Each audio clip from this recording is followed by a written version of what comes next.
Okay, so it's a gloomy day here, and I'm feeling gloomy. And a little while ago, I did a video where I pulled out my entire medical history of the last 7 years or so. And at the same time, I didn't mention that I also pulled my entire criminal record. You can do that in the UK. It's called an ACRO request. And when I received it, there was some stuff on there that I had completely forgotten about. I'm never going to be Prime Minister, that's for sure. I have to stick to dildos, I think. One thing in particular, and that's what I want to talk about today. Because it is, or at least it should have been, a rock bottom for me. I think it would have been for anybody else. But at the time, it didn't even feel like one. So, brothers, sisters, comrades and friends, welcome to Bad Country.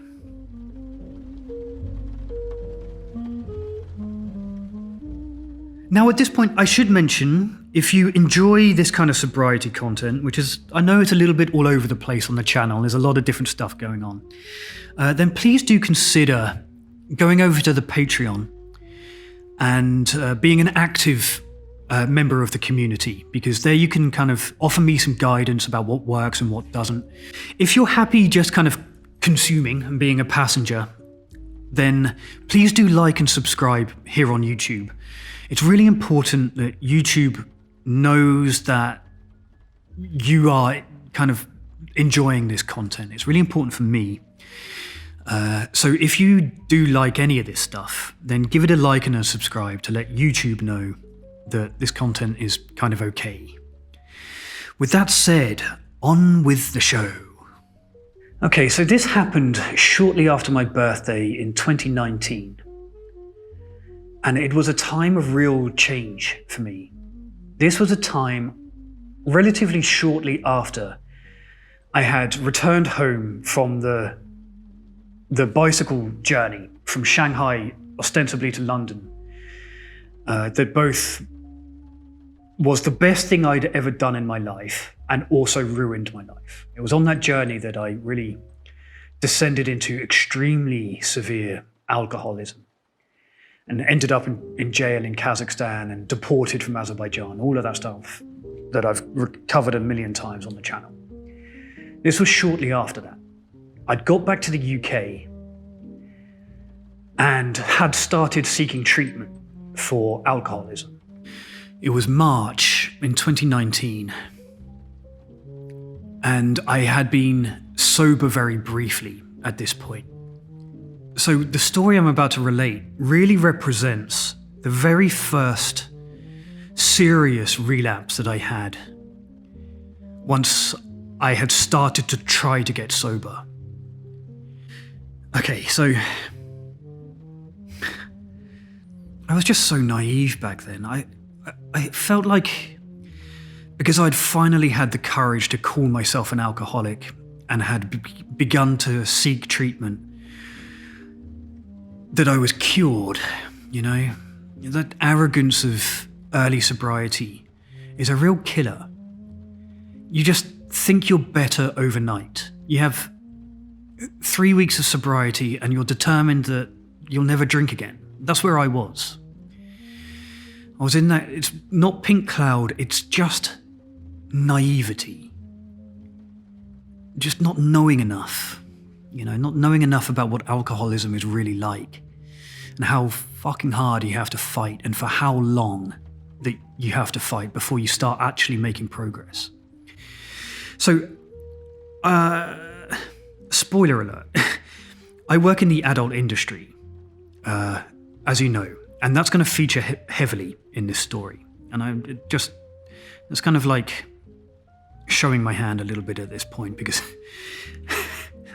as well as being a very terrible story, this is also quite a funny story. And in March, I was invited as an industry person to a trade show in the UK, run by a business that I kind of did some work with. and it's a big trade show for the adult industry in the UK.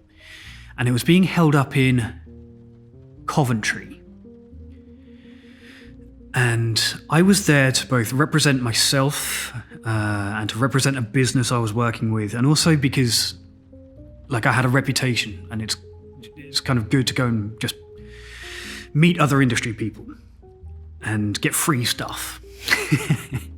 So I had to get the train from deepest, darkest Cornwall all the way up to Coventry. It's a long journey, but I like long train journeys. I always have done. I still do. But it was also the first one I'd ever done sober. And the truth is that I made it to Coventry sober, including getting the train at 7 a.m, travelling half the length of England. I did all of that sober. But I had made a promise to myself. And the promise was something stupid like this. It was like, well, if I'm going to drink, I'll do it afterwards. And that's a stupid promise, isn't it? Because that's permission. They should not... Once you're bargaining with yourself like that, it's over. You'll never... That's like leaving the window open or the door. It's purposely letting alcohol back in. Purposely invite it. It's like, alcohol's like a vampire. You have to invite it in, right? And that's what you're doing when you're bargaining like that. That's what I was doing. What a stupid thing to say to yourself. Well, I don't want to drink, but if I'm going to, I'll do it afterwards. What bullshit. And that's what I was doing. I was bullshitting myself, giving myself permission to drink. And I went to my hotel room, and I was sober that night, and then I was attending the trade show, and I was supposed to do 2 days, but I only did 1. Because that promise to myself that, well, if I'm going to, I'll do it afterwards, it became like, well, if I start drinking at the event, no one's going to notice because I won't be drunk until afterwards. And that's what I did. I arrived in 2 phases. Once I went super early. As soon as, like, shortly before the doors opened, I went in to go and meet some old industry friends and just like before the crowds turn up, I went to go and schmooze. And that was good. That went well. That was a good thing to do. And let me talk about this trade show for a minute. Okay, so the trade organisation is called ETO, Erotic Trade Only. And the ETO show, the ETO trade show is a relatively informal collection of adult industry businesses. It's mostly sex toys. That's what ETO specialises in, with a little bit of adult content as well. But ETO isn't a huge... It's a real insiders show. It's not a huge one. It doesn't attract all the big brands. It does a little bit. But mostly people there... It's an excuse for people who know each other in the industry to go and see each other. And because that industry is... Yeah, it's just... Well... It's a small industry, and everybody knows each other, and everybody has slept with each other, and it's highly political and incestuous, and a lot of drama, and a lot of fun. And I always enjoy it. But, so I'd gone in the morning, and then I went back to my hotel room, convinced that if I went to a pub for a pub lunch or something, I would drink. So instead I thought I would go back to my cheap Travel Lodge hotel room in Coventry, and just, respond to emails, that kind of thing. I'd get some sausage rolls, some Ginster's pasties, that kind of thing, from a little garage, like a petrol station, and go back to the hotel room. So I went in and I bought my Scotch eggs, my Ginster's Scotch eggs and Ginster's pasties and a couple of coffees. And when I was at the counter, I glanced as the guy was scanning my food and stuff. There was a sudden, like a reflex, just like your foot sticking out when someone taps your knee. It was like that, just an instant reflex where I just said, and a bottle of vodka. Didn't need to do that. but it was done. And it was always going to happen because of that stupid bargain I'd made. So I paid for it, went back to the hotel room, and I put the bottle of vodka in front of me and the shopping bag with the cheap petrol station food that I'd bought.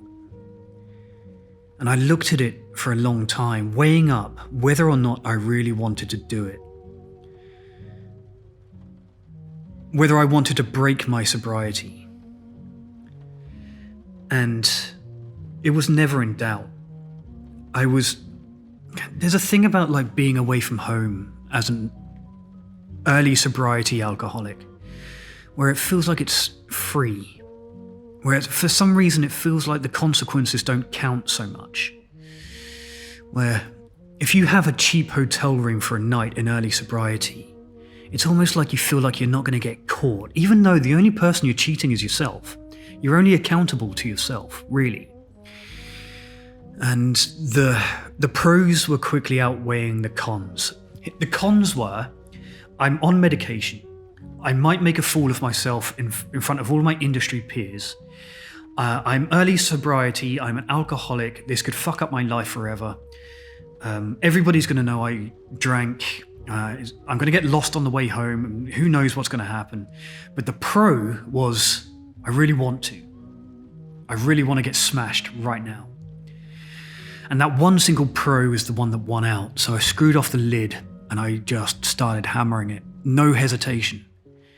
Just like a third of the bottle, maybe a quarter of the bottle, like a 70 centiliter bottle in one go, like I had never missed it. Like making up for the 3 or 4 weeks of sobriety that I had in 30 seconds.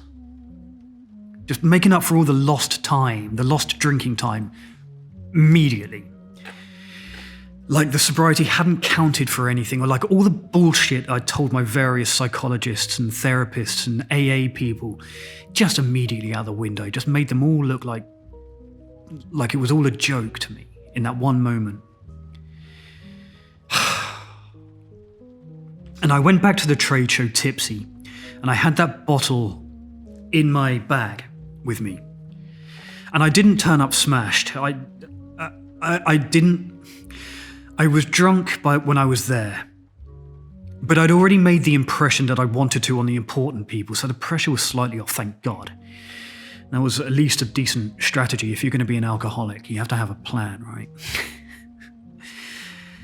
And I went around, as more and more people had arrived, I went around introducing myself. My cheeks beginning to flush with the alcohol, being more and more kind of gregarious and not charming is the wrong word, because you're never charming in that condition. Even when you're not hammered, you're just like overly friendly to the point where it's kind of suspicious. It looks like people aren't looking at you like you're really friendly. They're looking at you like, has this guy taken something? That's the responses I was getting.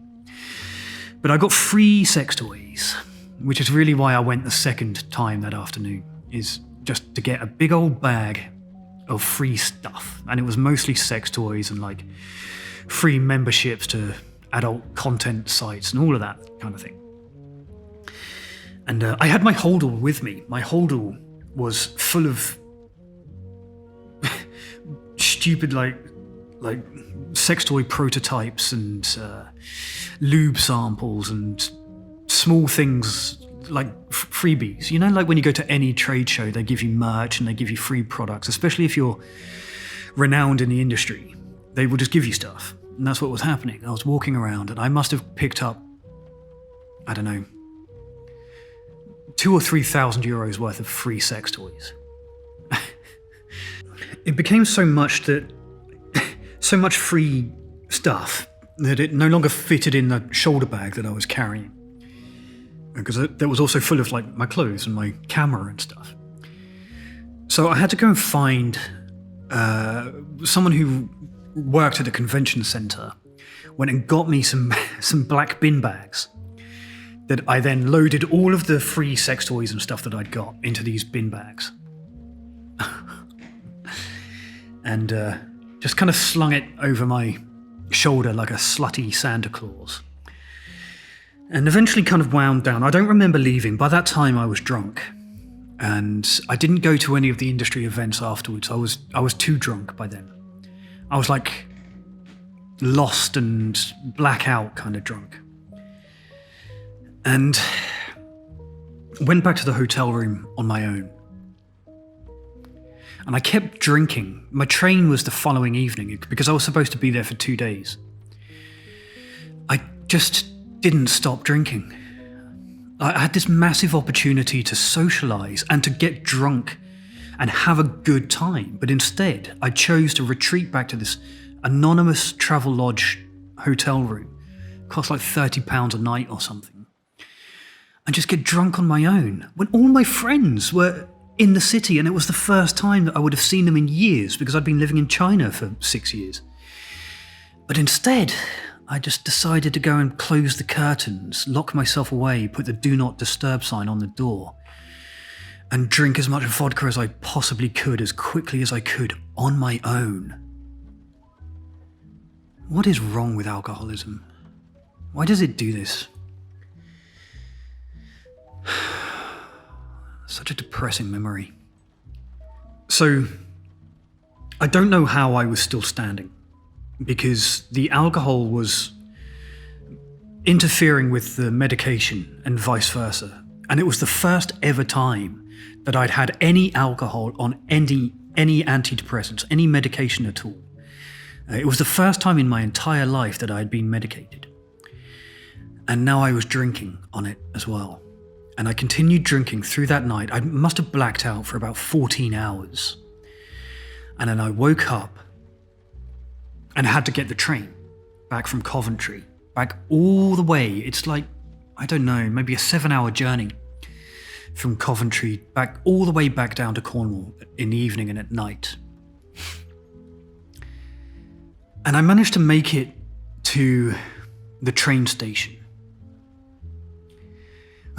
with my holdall over one shoulder, a beautiful red leather thing that was a gift. It was monogrammed and everything. And a black bin bag full of sex toys.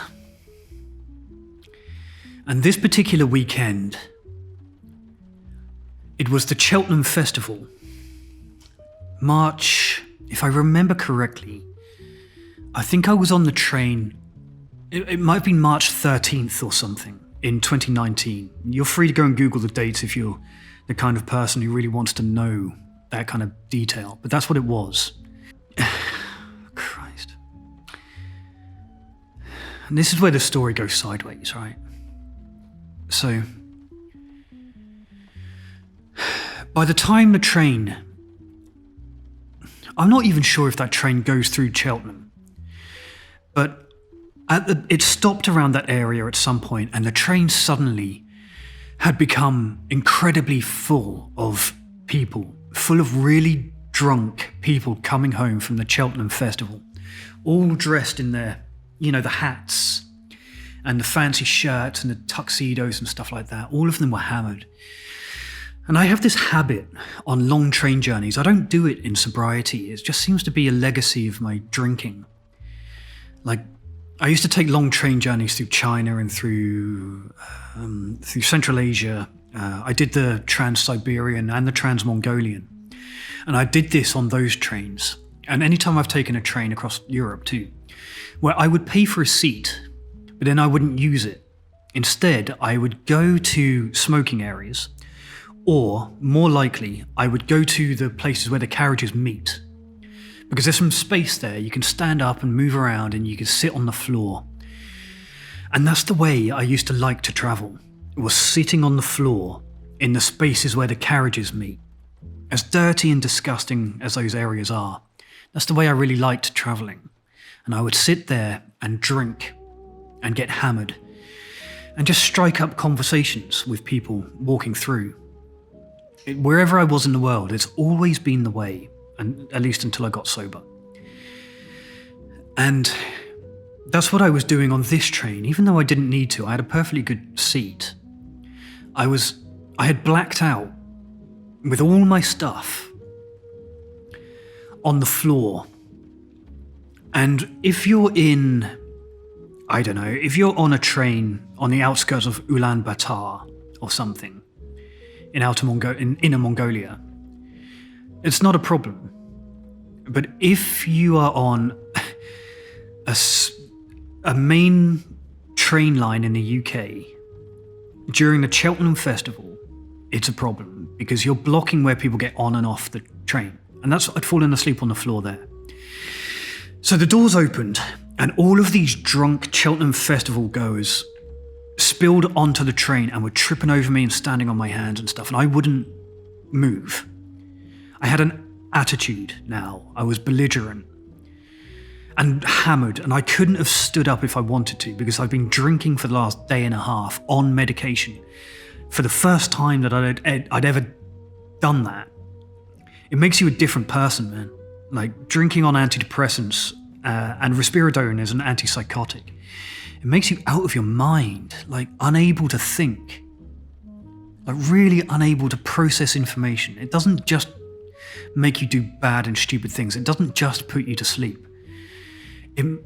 It makes you a zombie. Anyway, look. Eventually, I was a problem. And a train manager was called to try to deal with me, just being dead weight on the floor of the carriage, preventing people getting on and off with all my stupid stuff and a bag full of dildos. And the train manager approached me.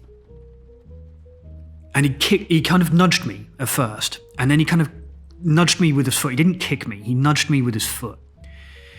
And that made me stand up.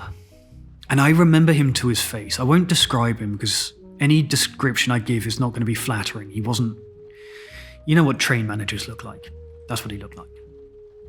And he was wearing I think it's Southwest Trains or something. You know, the blue bib. And he had a lanyard around his neck with his name and stuff like that. And he was being so polite. And I know he was. And I was being such a prick. And I had a look of violence in my eyes. And I pushed him hard enough.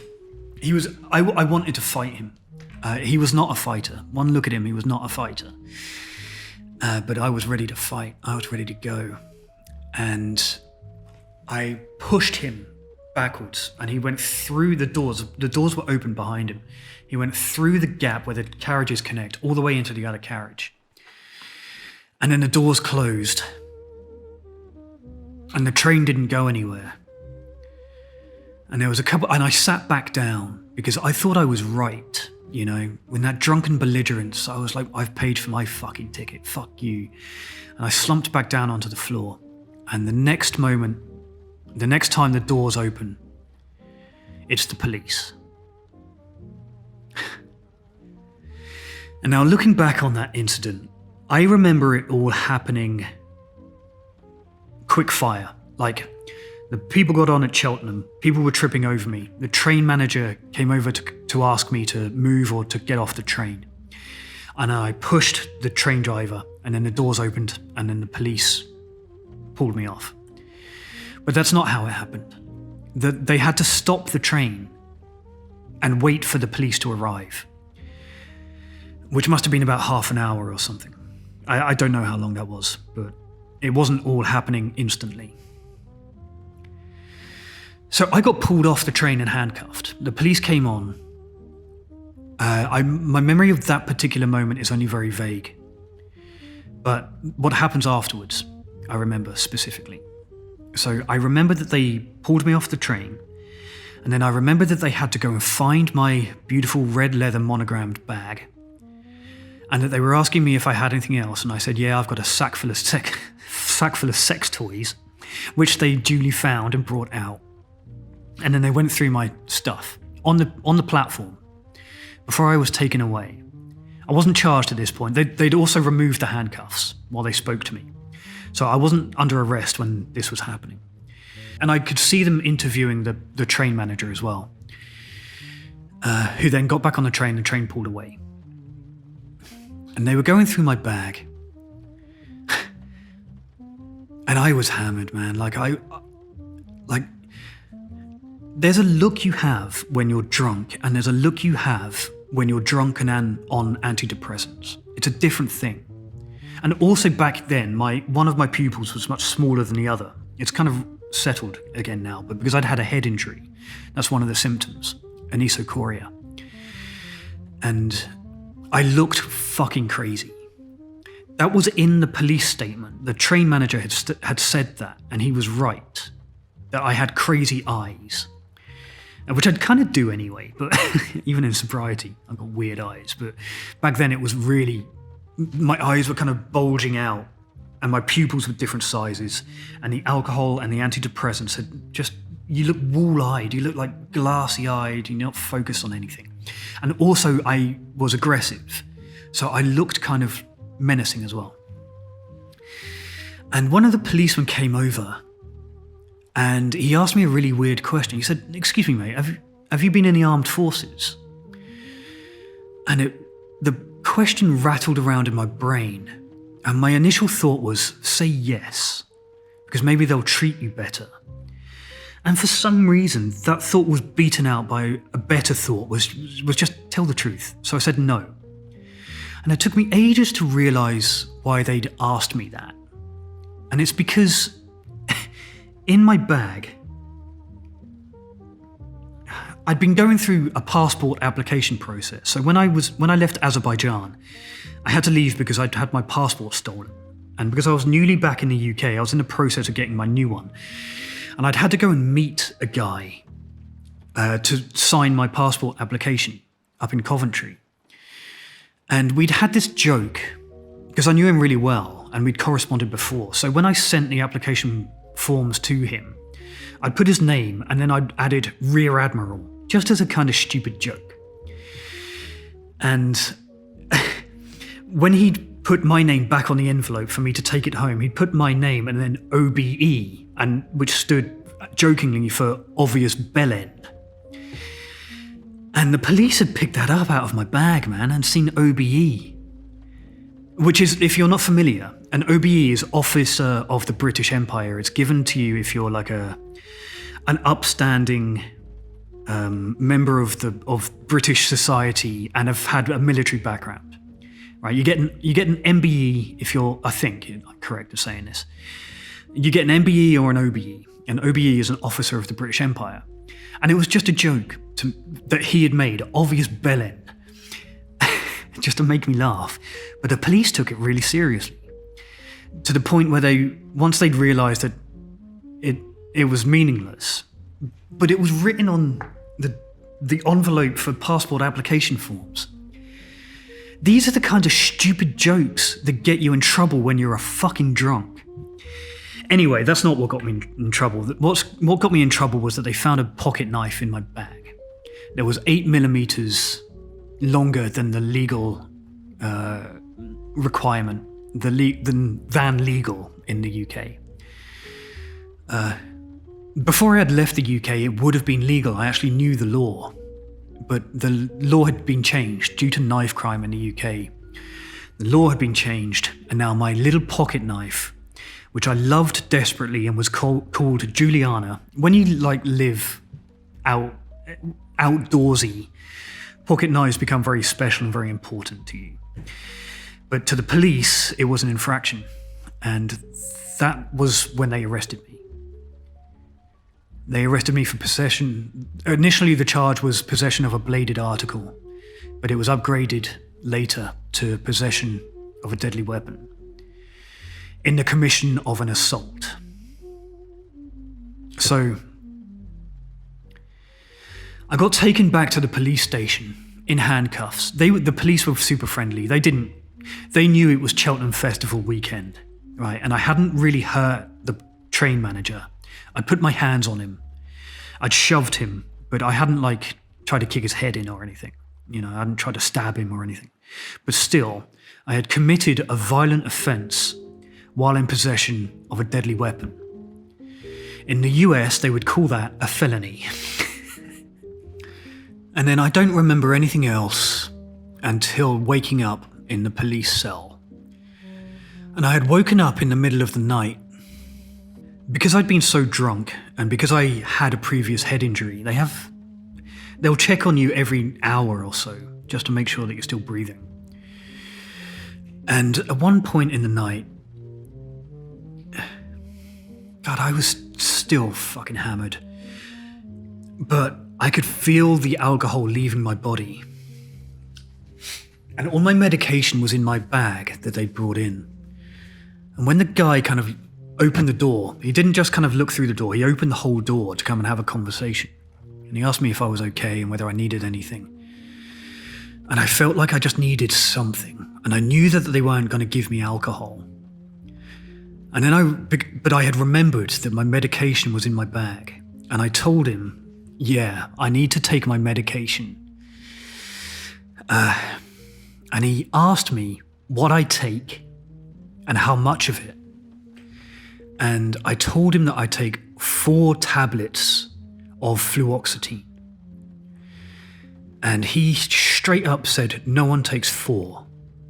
How much do you take? And I was like, okay, well, I usually take 2. And I didn't think anything of it until hearing myself just say it. I haven't recounted this story to anybody ever before. But what I was doing there was trying to get myself fucked up again, by any means possible.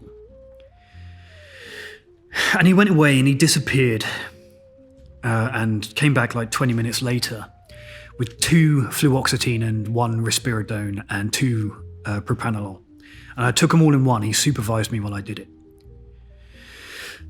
And then about an hour later, he woke me up again and he asked me how I was feeling. And I was still lying, like I still hadn't even admitted that I'd been drinking, I don't think, even though it was obvious. And I said, yeah, I feel good. And he says, do you feel good enough to do an interview? Like, he called my bluff on it. So I said, yeah. Stupid idiot. And I did the police interview, still completely out of my mind. And I waived my right to any kind of legal counsel, I think. And without any kind of public guardian, I think they're called, or public steward, which I was entitled to because I was mentally ill and had a brain injury. And I'll tell you this from experience, because, look, I'm recounting this story like it's the only time it's ever happened. I have that criminal record, the acro that I pulled, it's pretty colourful, and there's a few of these on there. But I know from experience that any public defender, solicitor we call it in the UK, will say to you, the first question they'll say is, do you remember it happening? And you almost automatically say no, and they say, well then, you can't comment on it, so say no comment to everything but your name. And that's what I perhaps should have done, not that it would have made a difference.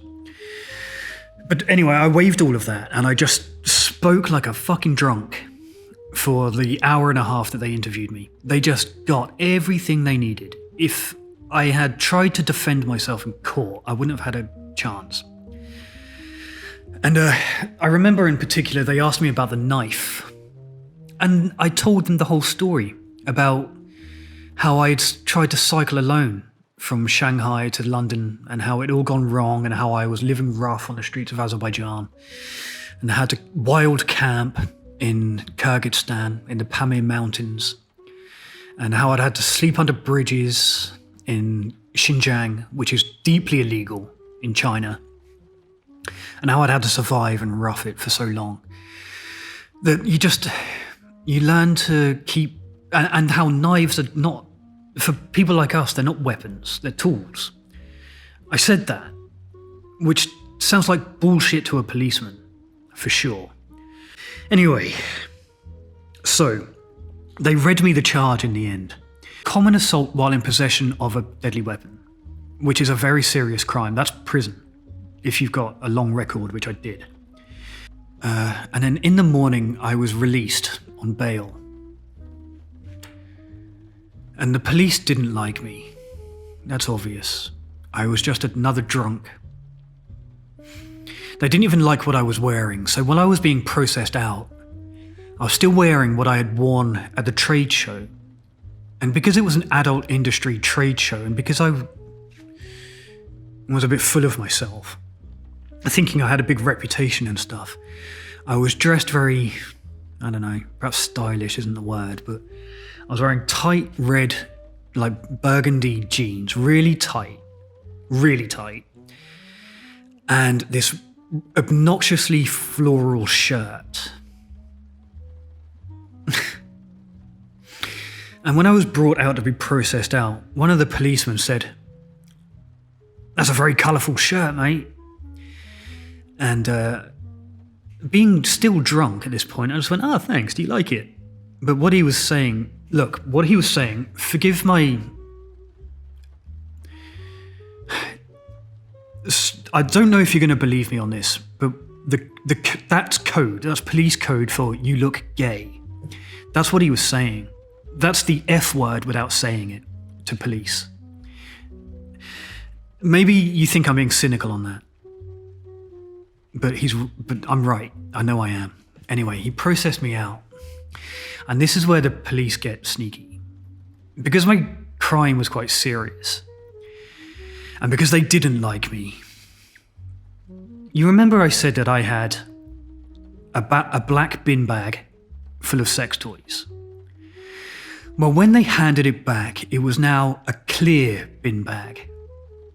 That is a see-through bin bag. A see-through sack full of sex toys. When I was about 16 or so, I once got arrested, and I had in my possession a bunch of screwdrivers and a golf club and a broken rubber glove. And when I was released, the police gave back the golf club and the screwdrivers and the broken rubber glove. They even gave back the rubber glove because they have to give back everything they took. Them giving me a clear sack is a decision. They did that because they thought it would humiliate me. There's no doubt they were having fun. They thought it was funny. Now, they didn't know that as, a 20-year veteran of the sex toy industry, that stuff doesn't embarrass me. But the fact that they tried, the fact that they did that on purpose, tells you a lot, right?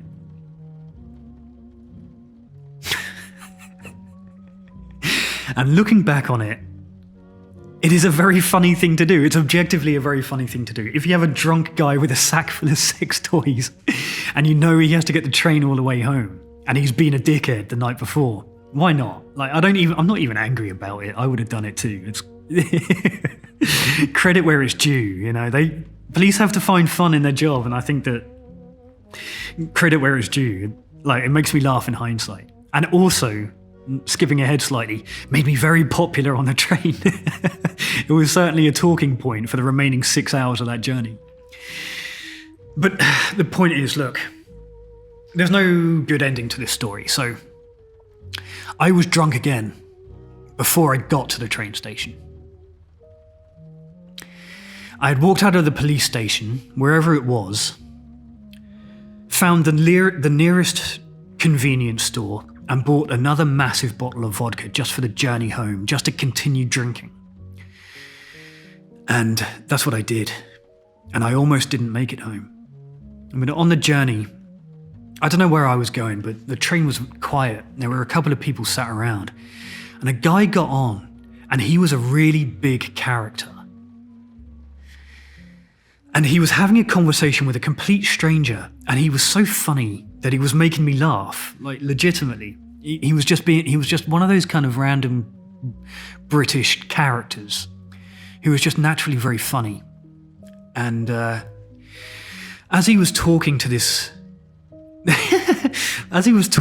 guy who was just, again, also kind of a bit of a character himself. They just struck up this very noisy conversation, making each other laugh on the train.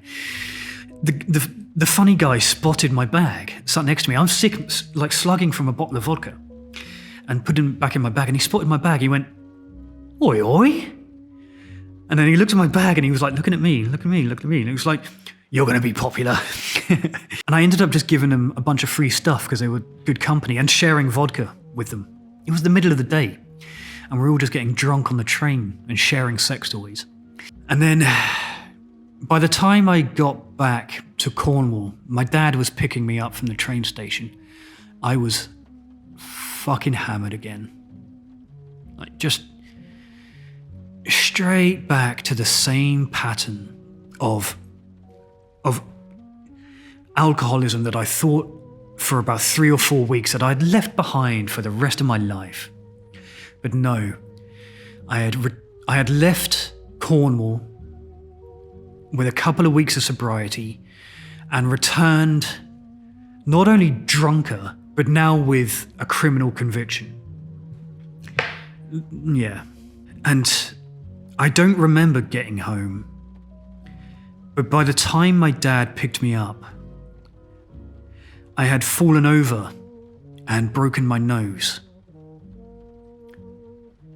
And I had this big, like my nose was kind of bent and I'd been bleeding and there was a big gash on my nose. And I can't imagine what my dad must have felt seeing me come home back in that state. Oh God, how depressed and how disappointed and frustrated that must have been for him. Because as far as he was concerned, and my mum who was waiting at home, I'd had a little bit of sobriety and I was going off to make my way in the world again after a long period of real messy alcoholism. And I'd set off with good intentions, but come back worse. We just don't often stop to think about the effect that our alcoholism has on those around us. But that moment is not the getting arrested that should have been a rock bottom for me. It was that getting home, blind drunk, now with a criminal conviction and a broken nose after what should have been the first successful sober weekend I'd had in years. And I let everybody down. Let myself down, let my family down, let my industry peers down.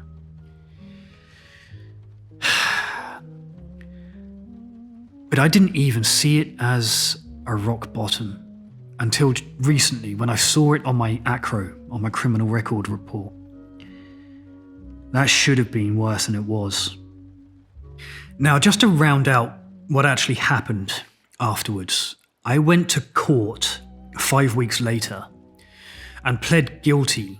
I made a deal with a solicitor to drop. There were additional charges, including like drunken disorderly and a couple of others that were dropped. And then the main crime that I was charged with at the time, which was, I think, common assault while in possession of a deadly weapon, was downgraded to possession of a bladed article and common assault. And they did me a favour by downgrading that. That made it a much less serious crime. It was two much less serious crimes instead of one big one. And I pled guilty. And I was given a £2,000 fine. So I walked away with the fines and no custodial sentence. And because everything that came after this experience was worse, right? I had far worse rock bottoms after this. That one kind of has been forgotten. But it's useful every now and then to do exactly what I'm doing right now, which is going back and evaluating whether that was perhaps more serious than I gave it credit for previously. Because by any standard, like, not just the fact that I disappointed my family, that I let myself down, that I relapsed, there is of course the train manager who absolutely did not deserve to be assaulted by my stupid drunken ass that day. He was just doing his job. And train managers get shit. right? That is a difficult job. Dealing with the public in the UK is difficult at any time, and they don't deserve to be pushed around, even if they are not good people. Although in my experiences, the vast majority of them are. And I deeply regret that I put my hands on him. To my mind afterwards, when I was speaking to the police afterwards, I said all I did was I pulled his lanyard off. Because I had it in my hand afterwards. But to him, that's not what happened. To him, I pushed him halfway down a carriage and looked like I wanted to kill him. The look in my eyes. He wasn't wrong when he said that I had a wild look in my eyes. I really did, because I was drunk and mentally ill and on medication and had wild pupils. So there's no chance that that guy is ever going to see this video, but I'm sorry. If I could track you down and apologize in person, I would. But I don't think it would be in anyone's interest to do that. So, that is a forgotten rock bottom story that I just wanted to talk about while I was feeling a bit gloomy today. If you want more of this kind of stuff, please do go and maybe sign up for the Patreon and show your support a little bit more actively. If you don't want to, participate, if you just want to kind of be a passenger and enjoy the content, then don't forget to like and subscribe. It's really important that YouTube knows that this content is what people want. So do like and subscribe for me. And thank you for watching. And as always, good luck out there.